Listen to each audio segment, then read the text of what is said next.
Hi, I'm John Edmiston from Cybermissions, and this presentation will look at mobile technology, issues with implementation, and things like who is 3G, who is not 3G, what web browsers and handsets dominate, and what are our choices as we convert from one format to another or develop video or audio for the mobile platform. A word of warning, everything is changing very quickly in mobile. Everything, including the statistics in this presentation, is in dispute, and there's enormous geographical and demographical variation. Mergers and deals like the recent Nokia and Microsoft deal may change the landscape almost overnight, and so this following presentation is just a rough guide to present reality. Mobile is intensely personal and social. As we look at the mobile context, we'll find there's an intersection between location, time, presence, handset capabilities, and social context. We'll be mainly focused on the technical side of this equation. 3G is the fastest form of mobile internet. Feature phones and 2G phones can still get online and use web browsers, but the experience isn't as good. Japan is the most 3G capable country at the moment, with South and Central America lagging well behind, with only 4% having 3G access. This is rapidly increasing for most countries, and by 2014, Western Europe, Japan and North America will be almost saturated with 3G. Eastern Europe is catching up, and Asia and Pacific is about the same numbers and will be around the 40% mark by 2014. The top global manufacturers of mobile phones are Nokia, Samsung and LG. These are then followed by a fairly stiff competition between RAM, that's BlackBerry, Apple and ZTE. The total number of global phones produced is about 1.3 billion, but there's great regional variations. The most owned brand of phone in Western Europe is Nokia. In the US it's Samsung, and in Japan it is Sharp. The regional variations in mobile can be seen with the StatCounter Global Stats. Here in North America, the Apple operating system is quite dominant, followed by BlackBerry and Android, while in Asia we see the Symbian operating system from Nokia as an enormous dominance with nearly 60% of the market. And in Africa, Nokia is almost completely dominant with over 75% of the market. When it comes to mobile browsers, Opera is the clear winner over iPhone. Nokia is quite strong as well, especially in South America, and BlackBerry, of course, in North America and the Middle East.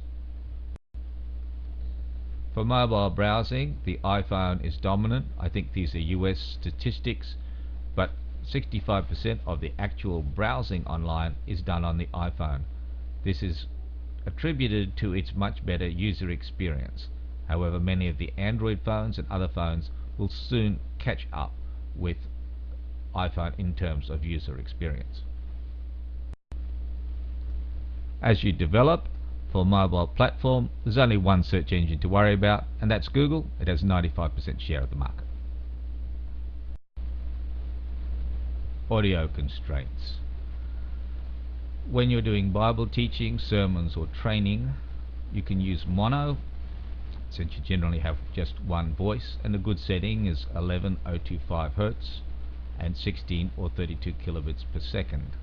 This will enable you to get as much on your limited phone's memory or on your SD card, and thus you'll be able to distribute your training more readily. MP3 format is supported by most mobile devices, and an excellent recording program is Audacity. You can record in many different formats. You can apply various plugins and effects, and you can of course do the audio editing, cut and paste and all the other things that you need to do, volume adjusts and reverb.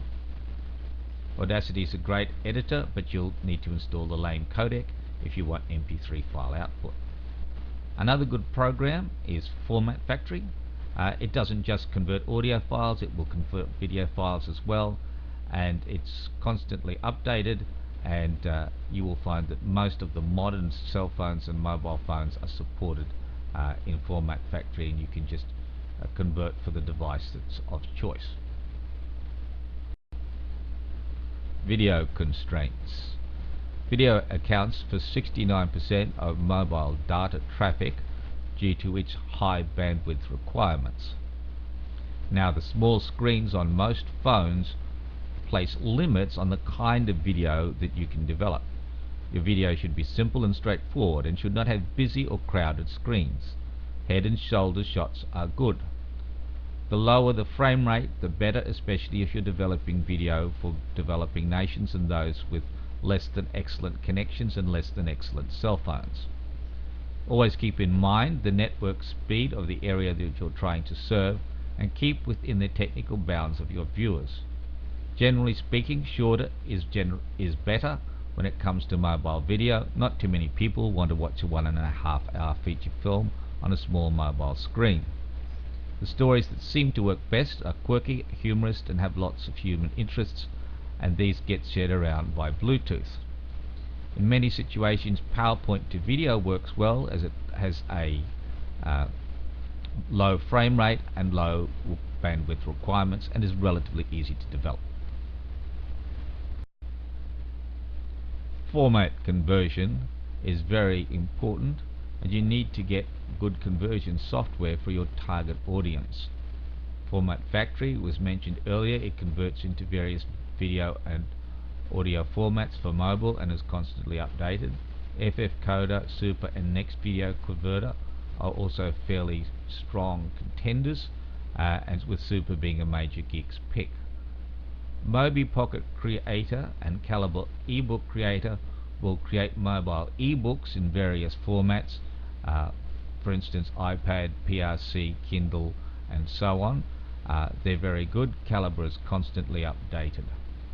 Audacity I mentioned earlier under the audio segment, and has become a software of choice for many people. iSpring Converter and OpenOffice.org will convert PowerPoint to Flash, but we remember that Apple at the moment doesn't support Flash. Lewo.com will give you professional quality video, and it converts PowerPoint to many different video formats, even mobile formats. So there's some of the converters that you might want to consider. Always try them out and see if they work in your target audience before you adopt them. Mobile apps. These should be part of any evangelistic or training strategy. There are basically two kinds: native apps that run independently on the phone, and internet or web apps that require an online connection.